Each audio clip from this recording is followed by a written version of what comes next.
हे winners, क्या आप जानते हो हमारी इस इंटेलिजेंट बॉडी के पास हमारी बीमारियों को, हमारे टॉक्सिन्स को, हमारी बॉडी के किसी भी ब्लॉकेज को खाकर यानी ईट करके खत्म करने की पूरी कैपेसिटी होती है। तो अगर होती है तो इसको रोकता कौन है? इसको रोकते हैं हम खुद। कैसे? राइट अवे, अभी से ही आप उस कैपेसिटी को अवेकन कर सकते हो, उसको स्टार्ट कर सकते हो। इस वीडियो में आपके साथ शेयर करूंगा। बस इस वीडियो को पूरा और ध्यान से देखना, क्योंकि मैं ये दावा करता हूं कि ये वीडियो आपकी जिंदगी और आपकी हेल्थ की सबसे बेहतरीन इन्वेस्टमेंट साबित होगा। और अगर इस वीडियो को देखते हुए आपको भी ऐसा लगे तो इस वीडियो पर लाइक नहीं चाहिए है, बल्कि आप इस वीडियो को ज्यादा से ज्यादा लोगों के साथ शेयर करना, क्योंकि हो सकता है आपका ये एक शेयर किसी इंसान की हेल्थ को बेटर कर दे, किसी की जिंदगी बचा दे, और हो सकता है किसी की जिंदगी में वेलनेस और हेल्थ को एस्टैब्लिश कर दे। तो इसकी शुरुआत होती है 1974 यानी 1974 में, जब एक बेल्जियन बायोकेमिस्ट को उनकी एक रिसर्च के लिए नोबेल प्राइज मिलता है। उनकी रिसर्च थी कि उन्होंने एक इलेक्ट्रॉन माइक्रोस्कोप से जब सेल को बहुत करीब से देखा तो उन्होंने देखा कि उस सेल के अंदर तो एक कंप्लीट रीसाइक्लिंग कंपाउंड बना हुआ है, रीसाइकिल करने वाला। और उसके अंदर उनको देखने को मिला लाइसोसोम, और लाइसोसोम के अंदर उनको 50 डिफरेंट डाइजेस्टिव एंजाइम्स मिले। यानी वो हमारे बिल्कुल समझो पेट की तरह है, जैसे पेट के अंदर खाना जाता है और वो पूरा खाना पचा लेता है, यही काम कर रहे थे वो लाइसोसोम के अंदर वो डाइजेस्टिव एंजाइम्स। तो उन्होंने देखा और वो हैरान रह गए कि वो डाइजेस्टिव एंजाइम्स जो हैं वो किसी भी चीज को खाने की कैपेसिटी रखते थे, रिसाइकिल करके उसको एक नए सेल में तब्दील करने की कैपेसिटी रखते थे। और क्या आप जानते हैं, यही अनडाइजेस्टेड फूड पार्टिकल्स, यानी जो सड़ा हुआ खाना हमारे अंदर हो सकता है 6 महीने पहले का भी कोई खाने का पार्टिकल हमारे अंदर पड़ा और टॉक्सिन के रूप में जमा हो, उसको खाने के लिए सक्षम है। ये हमारी बॉडी के फैट को खा करके उसको मेल्ट करने, यानी मोम की तरह पिघल जाएगा आपका बॉडी का फैट, अगर हमारे इन लाइसोसोम्स ने उसको खाना शुरू कर दिया तो। उसके बाद ये हमारी बॉडी के ब्लॉकेजेस, जहां जहां चाहे वो वेन्स हो चाहे हार्ट हो, कहीं पर भी ब्लॉकेज हो, ये उस ब्लॉकेज को खा सकते हैं। उन्होंने देखा कि इसके साथ, ब्लॉकेज के साथ साथ बॉडी में जितने भी टॉक्सिन्स हैं, उन टॉक्सिन्स को भी ये खाने की हमारी बॉडी पूरी कैपेसिटी रखती है। बॉडी के अंदर जितने बैक्टीरियाज हैं, बुरे बैक्टीरियाज, जितने वायरसेस हैं, उनको खाने की कैपेसिटी रखती है। वो सेल्स जो मर गए हैं, डेड सेल्स हैं, वो सेल्स जिन्होंने अपना प्रोटीन बनाना बंद कर दिया है, या वो सेल्स जो गलत प्रोटीन बना रहे हैं, उनको खाने की कैपेसिटी रखती है। इनफैक्ट इन्होंने देखा कि इसके पास इतनी कैपेसिटी है कि वो सेल्स जो अनवांटेडली म्यूटेट हो रहे हैं, जिनको हमारी बॉडी कंट्रोल नहीं कर पा रही है, जिसको कैंसर बोल दिया जाता है, ये उसको भी खाकर खत्म करने की पूरी कैपेसिटी रखते हैं। यानी बेसिकली हर वो बीमारी जिसको हम ला इलाज बोलते हैं, ला इलाज हम इसलिए बोलते हैं क्योंकि आज हमारी मेडिकल साइंस जो है वो अभी उसका इलाज खोज नहीं पाई है। आज से 10 साल पहले बहुत सी बीमारियां ला इलाज थी, अब उनका इलाज खोज लिया गया है। तो ला इलाज का मतलब ये नहीं है कि वो ठीक नहीं हो सकती। ला इलाज का मतलब है कि मेडिकल साइंस के पास अभी कुछ ऐसे केमिकल्स तैयार नहीं हुए जिससे उसको ठीक किया जा सके। लेकिन मजे की बात यह है कि उस डिवाइन बीइंग ने, उस सुप्रीम बीइंग ने आपकी बॉडी में ये कैपेबिलिटी दे करके भेजा था कि आप किसी भी बीमारी को किसी भी समय पर ठीक कर सकें, और उसकी पूरी कैपेबिलिटी आपके इन सेल्स के अंदर, आपकी बॉडी के अंदर मौजूद है। तो हो सकता है अब आप कहो कि यार अगर ये कर सकते हैं तो कर क्यों नहीं रहे, इसको इसको रोक कौन रहा है? इसको रोक रहे हैं हम खुद। जी हाँ, इसको हम खुद रोक रहे हैं। और इसी प्रोसेस को, ये जो अंदर खाने का प्रोसेस है, जब ये रुक जाता है तो इसी की वजह से टाइप 2 डायबिटीज हो रहा है, इसी की वजह से ब्लॉकेजेस हो रहे हैं, इसी की वजह से सभी एज रिलेटेड डिजीजेस जो बहुत ज्यादा बढ़ रही हैं वो हो रही हैं, इसी की वजह से एल्जाइमर हो रहा है, पार्किंसंस हो रहा है, और कभी कभी ये जो सेल्स को नहीं खा पा रही है हमारी बॉडी, इसी वजह से तो कैंसर हो रहा है। अब हो सकता है आपको, यार डरा क्यों रहे हो आप? माई डियर फ्रेंड, मैं डरा नहीं रहा, मैं आज आपका डर खत्म ही कर देने वाला हूं। इतनी powerful science, Nobel prize winning science आपके साथ शेयर करूंगा, जिसको कहा गया ऑटोफेजी।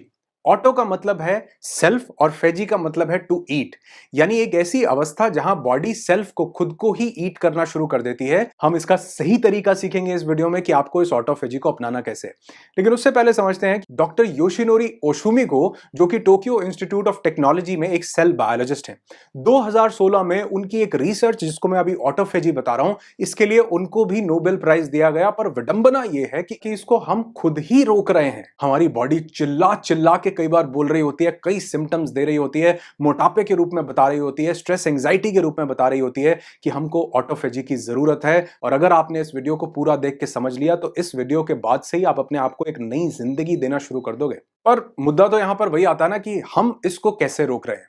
इस ऑटोफेजी को हम रोक देते हैं या इसको होने ही नहीं देते सिर्फ एक चीज से, और वो है खाना खाकर। जी हाँ। आप कहोगे यार खाना तो बड़ा ज़रूरी कंपाउंड है और हमको तो बचपन से ही बताया गया खाओ, खाओ, खाते जाओ और खाओ, सुबह उठ के खाओ, रात को खाओ।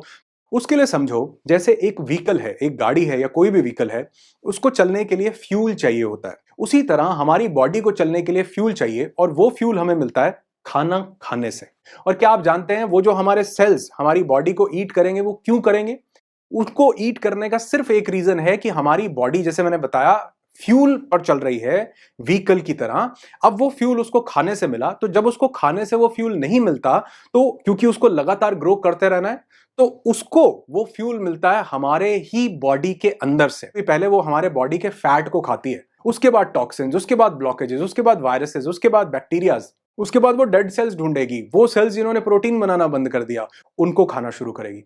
लेकिन आपको हो सकता है लगे कि यार 9 बजे मैंने खाना खाया, अब 9:30 बजे मेरा ऑटोफेजी स्टार्ट हो जाना चाहिए क्योंकि खाना खत्म हो गया अब मेरा। नहीं, आपका ऑटोफेजी स्टार्ट होगा जब आपके खाने का डाइजेशन खत्म हो जाएगा। अब ये चीज बहुत ध्यान से समझना कि हर एक खाने का अपना एक डाइजेशन का टाइम है जिसको मेटाबॉलिज्म से पूरा किया जाता है।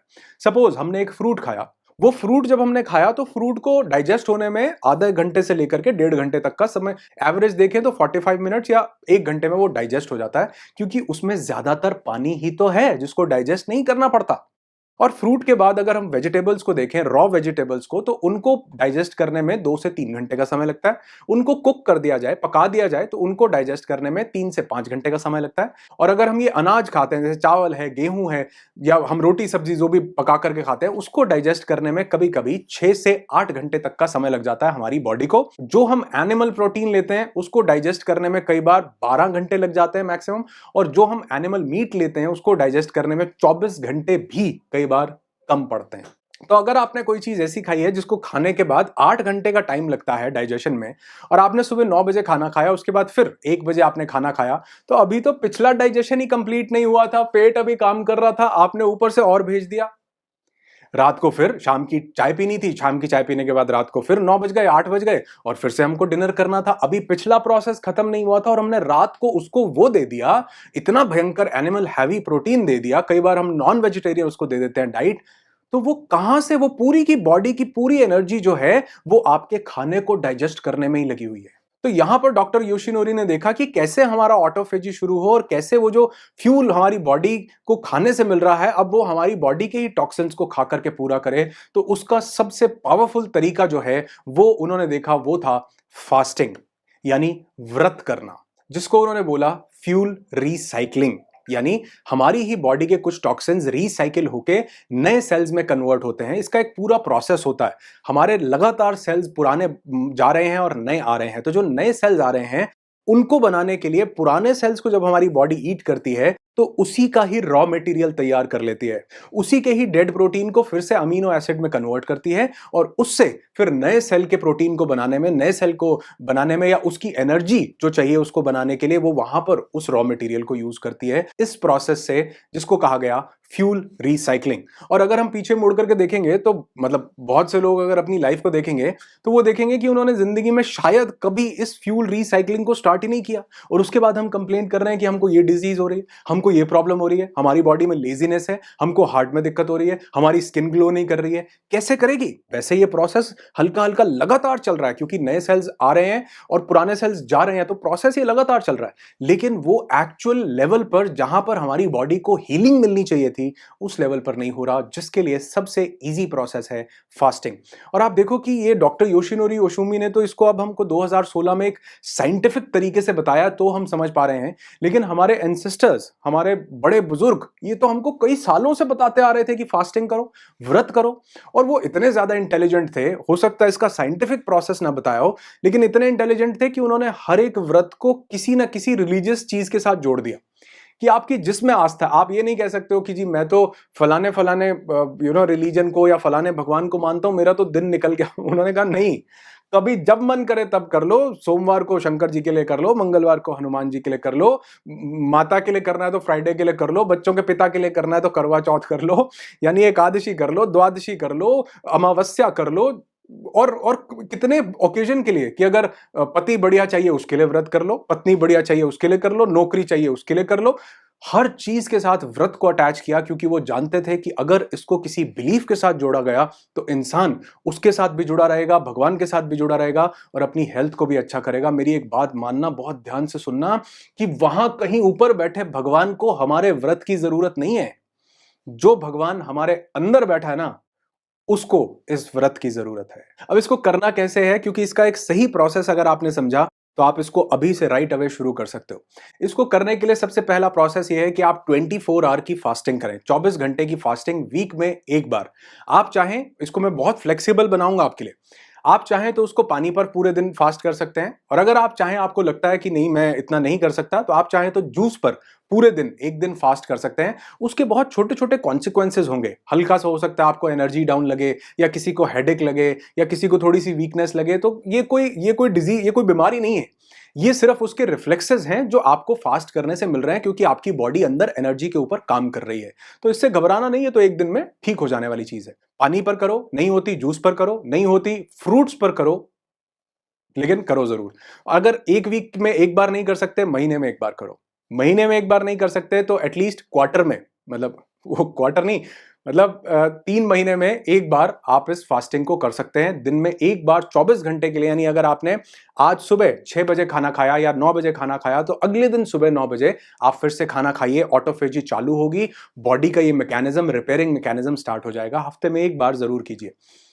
दूसरा प्रोसेस, जो ये 24 घंटे का फास्ट नहीं कर सकते उनके लिए दूसरा प्रोसेस है ईटिंग विंडो सेट करना, जिसको कहा जाता है इंटरमिटेंट फास्टिंग। इंटरमिटेंट फास्टिंग में हम लोग एक ईटिंग विंडो सेट कर लेते हैं कि इस दौरान खाना बिल्कुल भी नहीं खाना, कुछ भी नहीं खाना। चाहे तो इलेक्ट्रोलाइट्स ले सकते हैं, वो भी नेचुरल, यानी नींबू पानी और हिमालयन सॉल्ट डाल के आप वो बना सकते हैं, वो लेंगे, उससे एनर्जी जो है बरकरार रहती है। और ये जो लोगों को दिक्कत हो वो शुरू कर सकते हैं 12 घंटे की फास्टिंग से। यानी आप कोशिश कीजिए, अगर आपने रात को 9 बजे खाना खा लिया तो रात के 9 से अगले दिन सुबह के 9 बजे तक बिल्कुल भी नहीं खाना। अब ये सबसे ईजी स्टेप है, सबसे पहला शुरू करने के लिए। इसके बाद आप इसको लेकर के जा सकते हैं 14 आवर्स तक। यानी अगर आपने रात को 8 बजे खाना खा लिया तो अगले दिन सुबह 10 बजे तक आपने बिल्कुल भी खाना नहीं, कुछ भी नहीं खाना, लिक्विड लीजिए सिर्फ। इसको थर्ड लेवल पर लेकर के जा सकते हैं, जिसको एग्जैक्ट इंटरमिटेंट फास्टिंग बोला जाता है, 16 आवर्स की फास्टिंग। यानी सिर्फ 8 घंटे की विंडो में ही खाना खाएं। जो हमारे वैदिक काल से हमारे लोग, हमारे एंसेस्टर्स बोलते थे कि सूर्यास्त होने के पहले खा लेना चाहिए और सूर्य उदय होने के बाद। तो अगर आपने अपनी बॉडी को ये 16 घंटे के लिए रेस्ट दिया, उसको कुछ डालते ही नहीं रहे, तो वो आपके खाने के डाइजेशन को जैसे ही 4, 5, 6, 8 घंटे बाद फिनिश करेगी, उसके बाद वो एनर्जी आपकी बॉडी के लिए अवेलेबल होगी, ऑटोफेजी करेगी, आपकी बीमारियों को ईट करेगी, वायरसेस को, बैक्टीरियाज को। और आपने देखा होगा, जब भी कोई इंसान बीमार होता है ना, तो डॉक्टर उसको ये बोलता है कि इसको जितना हल्का हो सकता है उतना हल्का खाना दो। दवाई काम कर रही होती है, लेकिन उसके साथ साथ वो जो बॉडी है वो खुद से उसको हील करती है। और आप देखोगे, जब भी हम किसी बीमारी के अंदर जाते हैं तो सबसे पहले हमारी भूख मर जाती है। ऊपर वाले ने मैकेनिज्म ही ऐसा दिया कि इसकी भूख मरेगी सबसे पहले, ताकि इसकी बॉडी वो भूख से हटके, इसका ध्यान भूख से हटे और वो बॉडी जो है वो ऑटोफेजी के मैकेनिज्म को शुरू कर सके। पावरफुल चीज है। तो 16 घंटे की ये फास्टिंग रोज आपकी ऑटोफेजी को स्टार्ट कर सकती है। रोज नहीं कर सकते, ऑल्टरनेट डे पर इसको कीजिए। कोशिश कीजिए कि डेली या रेगुलर बेसिस पर एनिमल प्रोटीन को अवॉइड कीजिए। हो सके तो नॉन वेजिटेरियन डाइट को बिल्कुल ही अवॉइड कीजिए, अगर आप हील करना चाहते हैं या अपनी बॉडी को, अपनी एनर्जीज को बढ़ाना चाहते हैं तो, क्योंकि उसको डाइजेस्ट करने में बहुत समय लगता है। और कभी कभी तो पिछले 6 महीने पहले का भी कोई फूड का टॉक्सिक कंपाउंड हमारी बॉडी में आज भी पड़ा हो सकता है। अभी निकालिए उसको, हर बॉडी के टॉक्सिक कंपाउंड को निकालिए इस ऑटोफेजी को शुरू करके। और अगर इसको मैं एक लाइन में समराइज करूं, करना नहीं चाहिए वैसे, लेकिन अगर एक लाइन में करूं तो ये सिर्फ एक मैकेनिज्म है कि our body becomes healing machine when we are empty stomach. खाली पेट रहने से हमारी बॉडी ही हीलिंग मशीन बन जाती है। लेकिन इसका यह मतलब नहीं है कि हम 10 दिन तक अगर खाली पेट रहेंगे तो हम फिर भी हील ही करते रहेंगे, नहीं।